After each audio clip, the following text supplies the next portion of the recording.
Kepala Staf Angkatan Darat Jenderal TNI Dudung Abdurrahman memimpin apel gelar pasukan 2.655 personel TNI Angkatan Darat di Jabodetabek. Apel berlangsung di Jakarta, tepatnya di lapangan Monas di Jakarta Pusat pada hari ini Selasa 25 Januari 2021. Dalam apel tersebut, Dudung menekankan sejumlah hal khususnya terkait ancaman radikalisme di Republik Indonesia hingga pandemi COVID-19. Saat ini kami sudah bergabung bersama kami, ada wartawan dari Tribun News, Gita Irawan, yang akan melaporkan bagaimana situasi apel tadi. Halo rekan Gita. Halo rekan Dea dan Tribuners. Rekan Gita, apa saja tadi penekanan KSAD terkait ancaman radikalisme dan juga pandemi COVID-19 di Indonesia? Bisa Anda laporkan? Ya, terima kasih Dea. Bisa disampaikan bahwa tadi Kepala Staf Angkatan Darat Jenderal TNI Dudung Abdurrahman menyampaikan sejumlah penekanannya terkait dengan ancaman radikalisme, khususnya kepada jajarannya. Kepala Staf Angkatan Darat tadi menekankan agar seluruh jajaran personil TNI Angkatan Darat di seluruh Indonesia untuk siap siaga menghadapi potensi ancaman radikalisme yang semakin hari semakin muncul menampakkan dirinya gitu di Indonesia. Selain itu juga ia mencontohkan terkait dengan hal tersebut untuk Babinsa bisa melakukan fungsi teritorialnya, misalnya deteksi dini, temu cepat, dan lapor cepat. Selain itu dia juga memerintahkan jajarannya untuk berkoordinasi dengan kepolisian. Artinya tadi Kepala Staf Angkatan Darat memerintahkan jajarannya untuk tidak langsung menangkap begitu ya. Jadi tetap harus berkoordinasi dengan kepolisian karena terkait dengan radikalisme itu juga tupoksinya dari kepolisian begitu. Terkait dengan itu juga Kepala Staf Angkatan Darat menekankan atau menegaskan kepada jajarannya akan menindak secara hukum, tidak akan segan menindak secara hukum kepada jajarannya prajurit TNI AD yang terbukti terpapar radikalisme begitu. Kemudian terkait dengan pandemi COVID, Kepala Staf Angkatan Darat juga meminta jajarannya untuk terus membantu rakyat, hadir di tengah-tengah rakyat, mengatasi kesulitan rakyat dalam pandemi saat ini. Demikian, Dea. Ya, lalu apa saja isu-isu terkini yang direspons oleh KSAD dalam apel tadi? Ya, bisa disampaikan tadi ada sejumlah isu gitu ya. Cuma mungkin bisa di-highlight 3 isu. Yang pertama adalah terkait dengan pelantikan atau sertijab serah terima jabatan Pangkostrat Maijen TNI Maruli Simanjuntak yang rencananya akan digelar pada Senin pekan depan. Terkait dengan hal itu, Kepala Staf Angkatan Darat menegaskan rencananya Maijen TNI Maruli Simanjuntak akan dilantik bersama dengan 5 pangdam lainnya.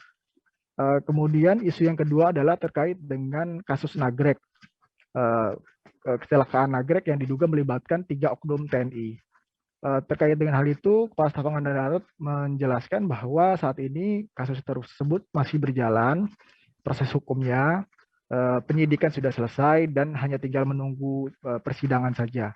Kemudian isu yang ketiga adalah terkait dengan ibu kota negara, terkait dengan rencana proses pemindahan pasukan personel TNI AD khususnya ke sana. Kepala Staf Angkatan Darat menjelaskan tadi rencananya akan dikirim atau dipindahkan satuan-satuan yang kecil dulu untuk ke ibu kota negara. Karena di satu sisi sampai saat ini juga Kepala Staf Angkatan Darat masih menunggu perintah dari Panglima TNI Jenderal TNI Andika Perkasa terkait hal tersebut.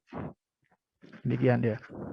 Baik, terakhir rekan Gita, adakah momen menarik dalam kegiatan tersebut? Ya, tadi sempat memang ada momen menarik yang terekam ketika Kepala Staf Angkatan Darat makan bersama dengan pasukannya, juga dengan awak media. Pada saat itu jadinya Kepala Staf Angkatan Darat makan di kotak dan menu yang sama dengan para pasukan, duduk juga di lapangan begitu bersila, tidak pakai meja. Kemudian juga Kepala Staf Angkatan Darat juga disambut yel-yel begitu oleh jajaran pasukannya.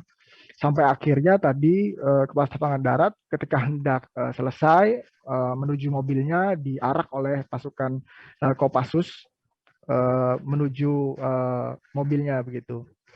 Demikian dia. Baik, terima kasih rekan Gita. Dan berikut Tribuners ada keterangan dari KSAD Jenderal TNI Dudung Abdurrahman. Kami tampilkan liputannya. Dan saya perintahkan untuk mereka mengecek setiap saat, setiap waktu tentang perkembangan, dan mereka harus tahu siapa pelaku, sehingga nantinya akan memudahkan dalam hal-hal tertentu apabila kita bertindak. TNI Angkatan Darat sangat strategis, dan tentunya kita akan siap menghadapi hal-hal tersebut yang mencoba mengganggu Pancasila, karena di dalamnya adalah persatuan Indonesia. Yakinkan, saya memberikan keyakinan kepada masyarakat, kepada rakyat Indonesia, bahwa TNI Angkatan Darat akan bersama-sama dengan rakyat untuk sama-sama membangun keutuhan negara kesatuan Republik Indonesia. Jadi ini kesempatan yang baik ini saya sampaikan kepada seluruh prajurit, dan ada 7 perintah harian kasar yang harus mereka lakukan sebagai pedoman di dalam mereka bertugas, bertindak, dan berada dimanapun dia melaksanakan tugas, sehingga rambu-rambu itu menjadi pegangan bagi mereka. Bersidang kan? Utamanya adalah jangan sampai dia Udah kali orang udah jadi pelanggaran, bersidang harusnya. utamanya jangan sampai dia menyakiti rakyat, dan utamanya juga mereka bersama-sama membangun dengan rakyat. Pandemi COVID-19 ini berdampak kepada seluruh lapisan. Oleh karenanya, Ada isu saya gini. sebagian kita juga ada yang terdampak dari COVID-19, tetapi kita harus tetap hadir di tengah-tengah rakyat untuk membantu memulihkan kesehatan rakyat. Saya rasa itu saja mungkin yang perlu saya sampaikan. Terima kasih rekan-rekan wartawan. Dan pada hari ini saya mengajak rekan-rekan wartawan untuk makan bersama-sama dengan prajurit di lapangan, supaya rekan-rekan wartawan tahu bagaimana rasanya makan dengan prajurit. Terima kasih, selesai. Terima kasih sudah nonton. Jangan lupa like, subscribe, dan share ya.